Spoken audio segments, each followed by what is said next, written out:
Have you ever had one indicator tell you to buy only for another indicator to tell you to sell? Well, this happens because most technical indicators only analyze one side of the market. Some only measure momentum, others only measure the trend, while others only look at the price structure. But professional traders rarely rely on just one confirmation before taking a trade. Instead, they wait for multiple pieces of evidence to point in the same direction.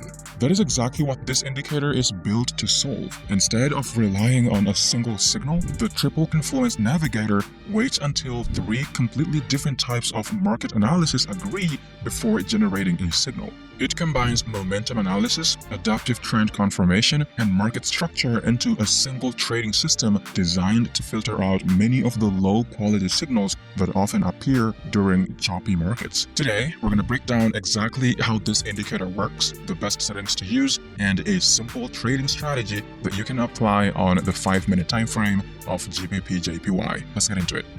To get started, you want to open TradingView, the trading platform I'm going to be using for this video. If you haven't signed up yet and you want to use the same setup I'm using, there's going to be a link in the video description for you to sign up. Next, open the 5-minute time frame of GBP/JPY, but remember, this strategy can actually work on any trading security and on any time frame. Next, click on Indicators and search for Triple Confluence Navigator. And you want to select this one by market tick. Once you've added it to your chart, this is how it's going to look. Now, the Triple Confluence Navigator is built around one simple idea.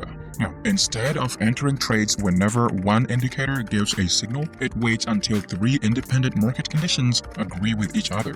Those three confirmations are momentum, adaptive momentum trend, and market structure. Only when all three align within a configurable number of candles does the indicator generate a buy or a sell setup. Now, let's take a look at its components.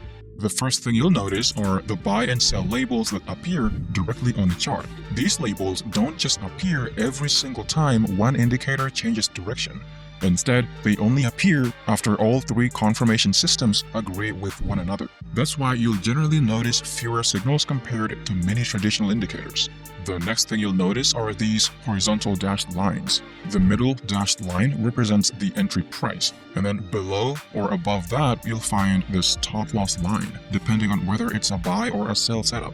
And then you'll see three separate take profit levels, labeled TP1, TP2, and TP3. These levels are calculated automatically using the indicator's built-in risk management system, which combines market structure with volatile measurements instead of relying on fixed stop loss distances. You'll also notice that the area between the entry and the stop loss is shaded.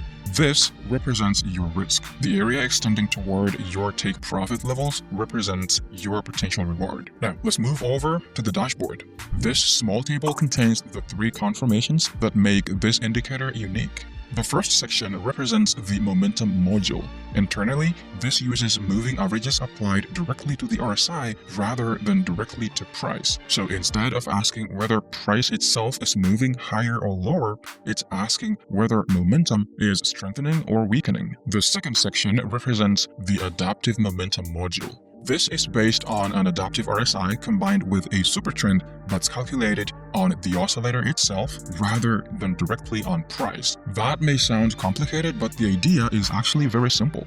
Rather than measuring trend from price alone, the indicator measures the trend of momentum itself. This often allows it to recognize momentum shifts before they become obvious on the chart. The third section represents market structure. This module constantly tracks swing highs and swing lows. Whenever price breaks above a previous swing high, it identifies a break of structure. Whenever price breaks below an important swing low after an existing trend, it can identify a change of character. This gives the indicator confirmation from actual price structure rather than relying only on oscillators. The final confirmation shown on the dashboard is the higher time frame trend filter.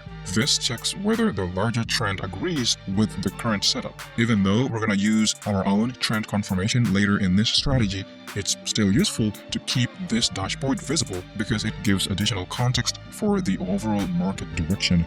Now, let's take a look at the settings of the indicator. Open the indicator settings and move to the Inputs tab. The first group controls the momentum calculations. Here you'll find the RSI length together with the fast and slow smoothing lengths. These determine how sensitive the momentum module becomes. Lower values produce earlier signals but can also generate more noise. Higher values smooth the signals and overall produce fewer but stronger setups. Next, you'll find the filter type. The indicator allows you to choose different smoothing methods, including the Coleman filtering and LLAMA adaptive smoothing. Both are designed to reduce market noise while reacting faster than traditional moving averages. For this strategy, I'm going to leave the default settings because they've already been optimized by the developer. Now, the next section controls the adaptive RSI module. Here you'll find the supertrend factor together with additional adaptive smoothing settings. The supertrend factor controls how sensitive the adaptive momentum trend becomes. Smaller values make the trend react more quickly. Larger values require stronger momentum before changing direction. Again, for GBP/JPY on the 5-minute time frame, I'm going to leave these settings at their default values. The rest of the settings are pretty self-explanatory, but if you have any changes that you need to make, you can make them yourself. But for now, we're going to move on to how we can use this indicator to take long and short positions. Now, before we start trading with this indicator, we're going to add one more tool. Although the Triple Confluence Navigator already includes its own higher time frame trend filter, a very clear visual trend confirmation directly on the chart. So click on indicators and once again, search for the indicator called 3 EMAs, and you want to select this one called 3 EMAs by Genio. Once you've added it to your chart, you want to double-click on it to open the settings. Under the Inputs tab, change EMA lengths to 34, 55, and 89. These aren't just random numbers. They're actually Fibonacci sequence numbers, and Fibonacci values tend to work very well in financial markets because they're often widely followed by traders and often align with natural market swings. Next, move over to the Style tab. Change the first EMA to green, the second EMA to light blue, and the third EMA to red. Once you've done that, click OK. We're going to use these 3 moving averages only to identify the trend of the market. If the green EMA is on top and the light blue EMA is in the middle, with the red EMA being at the bottom, the market is in a bullish trend. Whenever we see this alignment, we're going to look to take only long positions.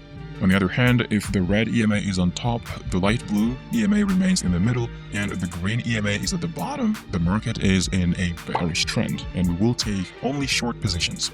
Now, how do we take a long position? Here are the conditions. Condition number 1 is that the market must be in a bullish trend, as identified by these 3 EMAs lined up like this. We also want the price to be constantly trading above both 3 EMAs. Condition number 2 is pullback. Instead of chasing the market after a strong move higher, we're going to wait for price to come back toward the moving averages. Specifically, we want the price to touch either the green EMA or the blue EMA. It can simply touch one of them with a wick, or it can briefly close below one of them before closing back above it on the very next candle.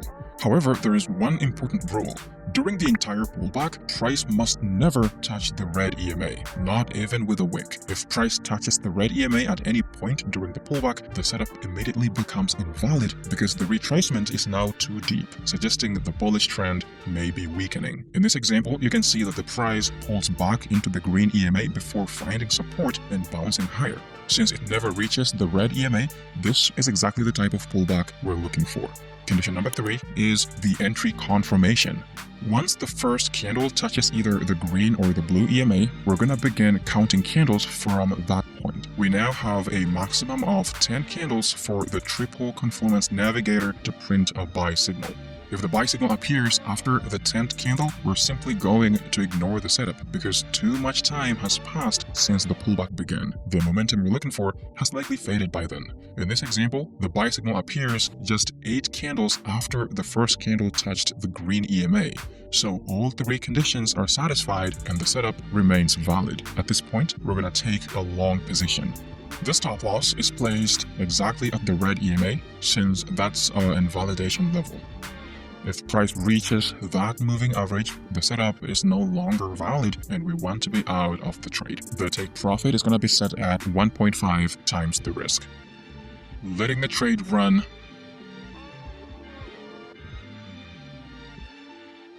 And as you can see, ladies and gentlemen, the trade was profitable. Now, for a short position, we're going to do the opposite. Condition number 1 is that the market must be in a bearish trend as indicated by the 3 EMAs being lined up like this. We also want the price to be constantly trading below all the 3 EMAs. Condition number 2 is pullback. We're going to wait for the price to retrace back toward the moving averages. During that pullback, price should touch either the green EMA or the blue EMA. It can reject one of them with a wick or briefly close above one of them before closing back below it on the following candle. The one thing we do not want to see is price touching the red EMA. In this example, you can see price retraces back and rejects from the green EMA before continuing lower. It never touches the red EMA, so the pullback remains valid. Condition number 3 is the entry confirmation. Once the first candle touches either the green or the blue EMA, we're going to start counting candles. From that point, the Triple Confluence Navigator has a maximum of 10 candles to print a sell signal. If the sell signal appears after the 10th candle, we're simply gonna ignore the setup because too much time would have passed. In this example, counting from the first candle that touched the moving average, the sell signal appears just 7 candles later, thus making this a valid entry. At this point, we're going to take a short position. The stop loss is going to be placed exactly at the red EMA, which acts as our invalidation level. The take profit is going to be set at 1.5 times the risk.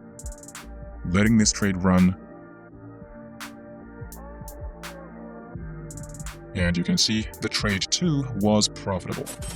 Now, a quick word on expectations. No indicator wins every trade. There will be times when all 3 confirmations line up and the market still reverses. That is simply part of trading. The goal isn't to eliminate losing trades. The goal is to consistently put yourself in situations where the probabilities are in your favor.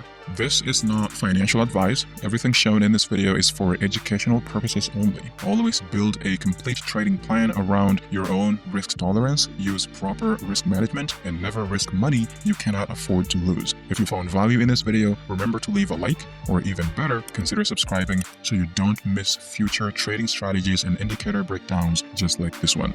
Thanks for watching. See you next time.